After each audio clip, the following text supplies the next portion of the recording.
Bismillahirrahmanirrahim. Assalamualaikum warahmatullahi wabarakatuh. Perkenalkan, nama saya Sahrani dengan NIM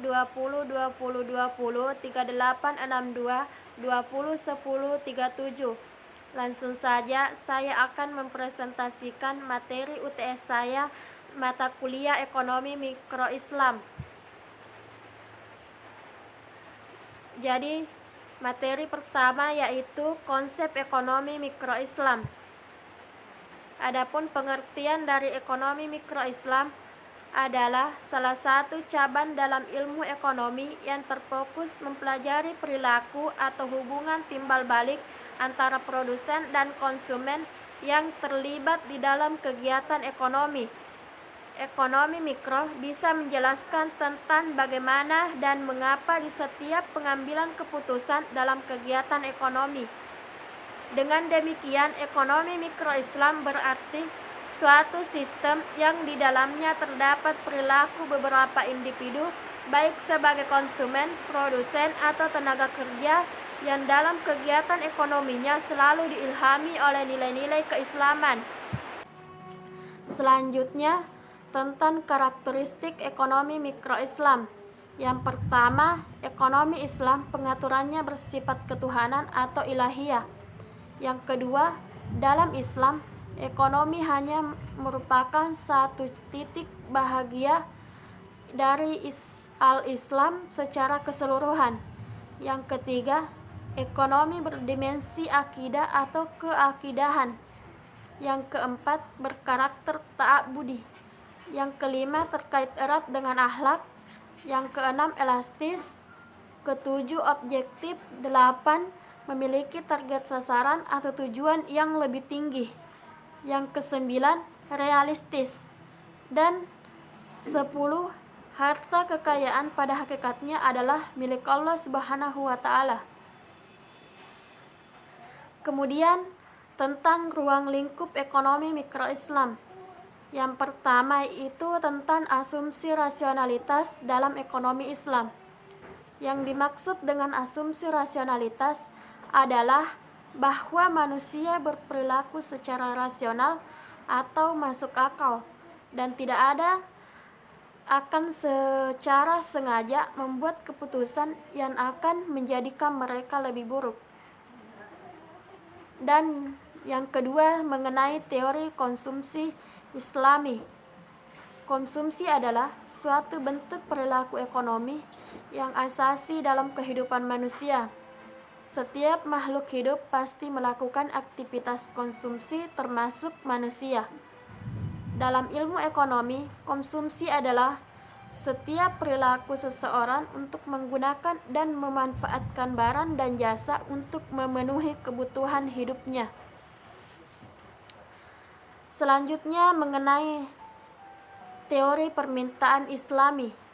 Secara sederhana, demand dalam pendekatan ekonomi menunjukkan tingkat permintaan akan suatu produk atau jasa dari konsumen, sedangkan supply menunjukkan jumlah produk atau jasa yang ditawarkan oleh produsen atau penjual. Adapun hukum permintaan yang lazim dipahami adalah apabila harga barang naik, maka jumlah yang diminta akan turun. Sebaliknya, jika harga turun, jumlah yang diminta akan naik. Kemudian yang keempat, teori produksi Islami. Kegiatan produksi merupakan mata rantai dari konsumsi dan distribusi. Kegiatan produksi adalah proses yang menghasilkan barang dan jasa, kemudian dikonsumsi oleh para konsumen untuk menghasilkan barang dan jasa. Kegiatan produksi melibatkan banyak faktor produksi. Kemudian yang kelima, mengenai teori penawaran Islami. Dalam ilmu ekonomi, hukum penawaran adalah semakin tinggi harga suatu produk, semakin meningkat barang yang ditawarkan. Sebaliknya, semakin rendah harga suatu produk, semakin berkurang pula jumlah yang ditawarkan. Kemudian yang keenam, mekanisme pasar Islami. Secara umum, pasar diartikan sebagai tempat bertemunya pembeli dan penjual. Dalam ilmu ekonomi, konsep pasar diartikan sebagai setiap struktur yang memungkinkan pembeli dan penjual untuk menukar jenis barang, jasa, dan informasi, sehingga konsep pasar tidak hanya pada barang dan jasa, tapi juga pada informasi dan hal-hal berbagai berharga lainnya yang bisa diperjualbelikan. Kemudian materi yang kedua yaitu mengenai asumsi rasionalitas dalam ekonomi Islam. Di dalam buku Ekonomi Mikro Islam, yang dimaksud dengan asumsi rasional adalah anggapan bahwa manusia berperilaku secara rasional atau masuk akal dan tidak akan secara sengaja membuat keputusan yang akan menjadikan mereka lebih buruk. Kemudian jenis-jenis asumsi rasionalitas. Yang pertama, rasionalitas kepentingan pribadi.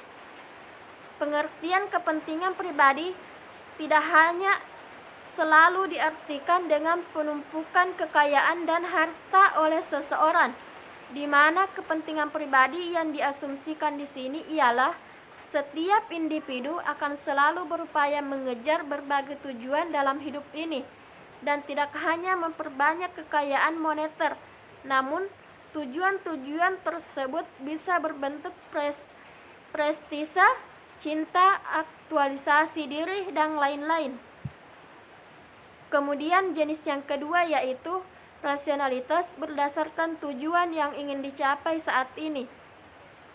Teori kepuasan modern yang aksiomatis tidak berasumsi bahwa manusia selalu bersikap mementingkan dirinya sendiri.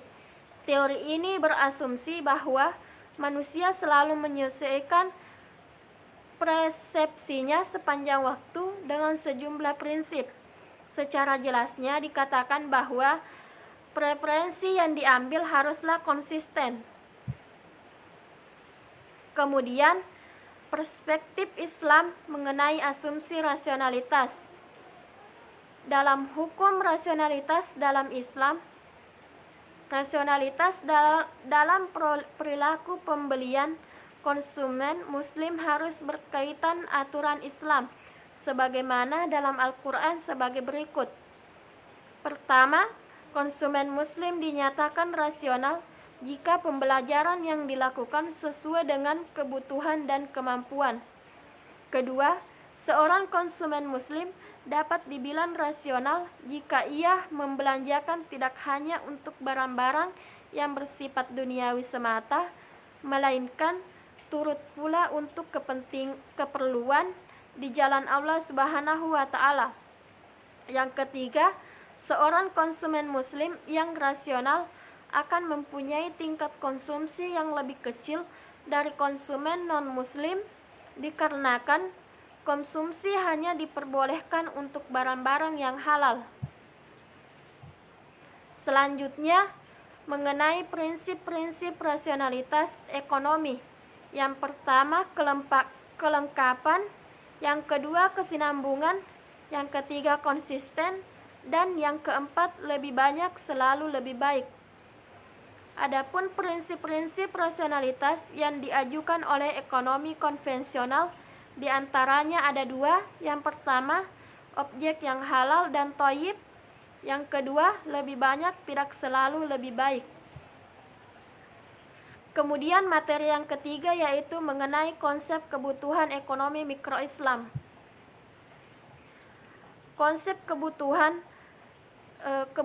merupakan cerminan perasaan atau persepsi rasa tidak puas atau rasa kekurangan yang ada dalam diri manusia yang ingin dipenuhi agar meraih kepuasan.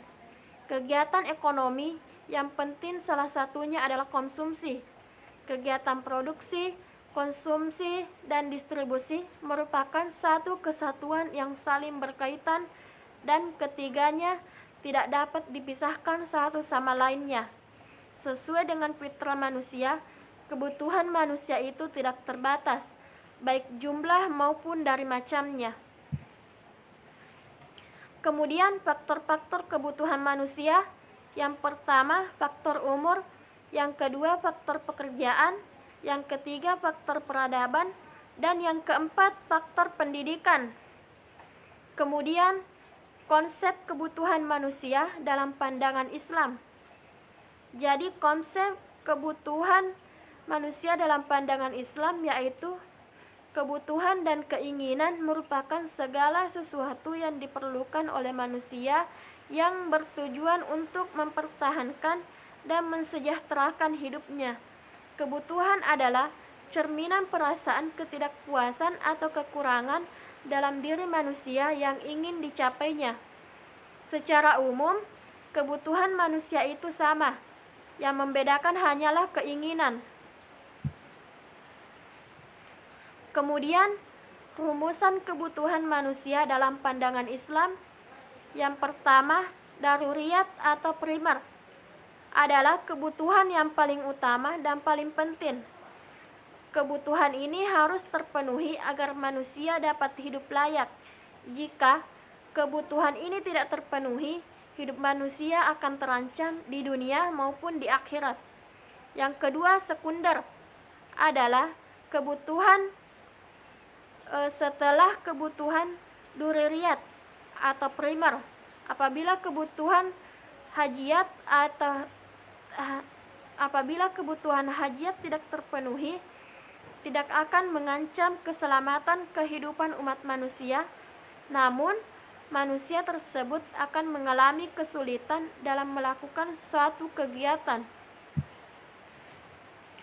Kemudian yang ketiga, tersier atau kebutuhan tahsiniyat.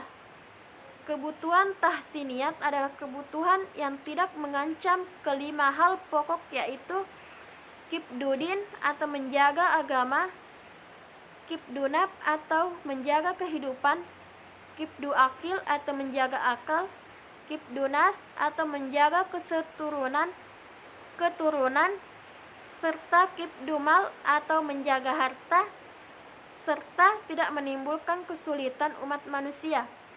Kebutuhan ini muncul setelah kebutuhan daruriyah dan kebutuhan hajirat terpenuhi. Kebutuhan ini merupakan kebutuhan pelengkap.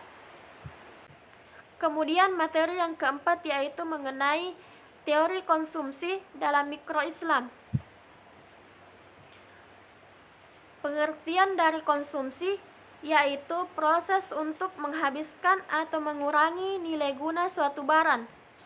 Perbuatan yang baik dalam mencari barang atau rezeki, baik untuk dikonsumsi atau diproduksi, adalah bentuk ketaatan terhadap Allah Subhanahu wa Ta'ala, sebagaimana disebutkan dalam Al-Quran surah Al-Baqarah ayat 168, yang artinya, wahai manusia, makanlah dari makanan yang halal dan baik yang terdapat di bumi.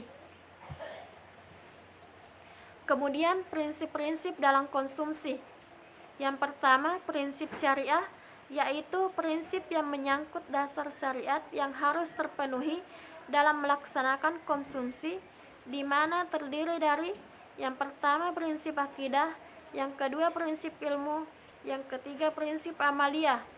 Kemudian prinsip yang kedua yaitu mengenai prinsip kuantitas, yaitu sesuatu dengan batas-batas kuantitas yang telah dijelaskan dalam syariat Islam.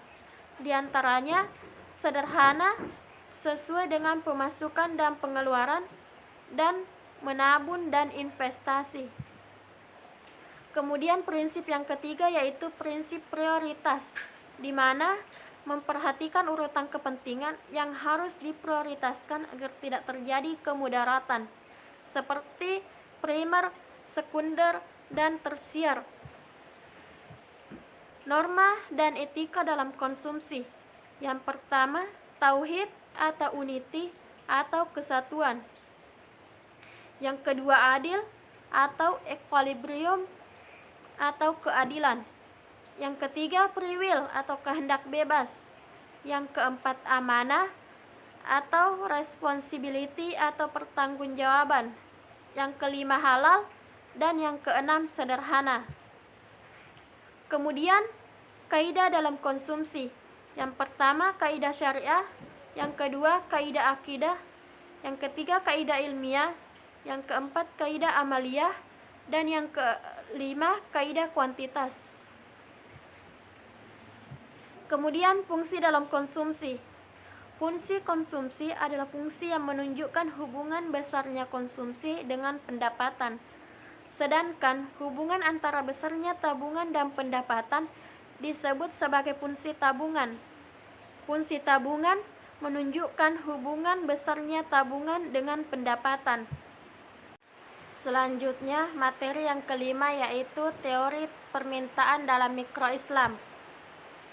Pengertian dari permintaan adalah suatu proses dalam meminta sesuatu atau sejumlah barang yang dibeli atau diminta pada suatu harga dan waktu tertentu.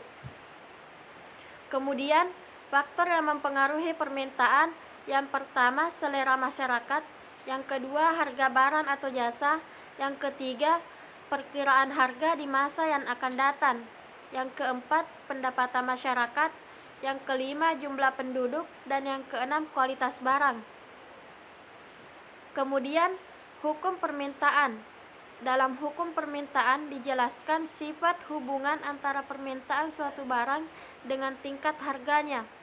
Hukum permintaan pada hakikatnya merupakan suatu hipotesis yang menyatakan bahwa makin rendah harga suatu barang, makin banyak permintaan terhadap barang tersebut. Sebaliknya, jika makin tinggi harga suatu barang, maka makin sedikit permintaan terhadap barang tersebut. Hukum sunnatullah permintaan tersebut berlaku jika asumsi-asumsi yang dibutuhkan terpenuhi, yaitu ceteris paribus, atau dengan kata lain, faktor-faktor lain selain harga dianggap tetap atau tidak mengalami perubahan. Barang yang tidak dipengaruhi oleh harga diantaranya yang pertama barang pokok dan yang kedua barang mewah. Itulah tadi pemaparan hasil UTS Ekonomi Mikro Islam. Sekian, wassalamualaikum warahmatullahi wabarakatuh.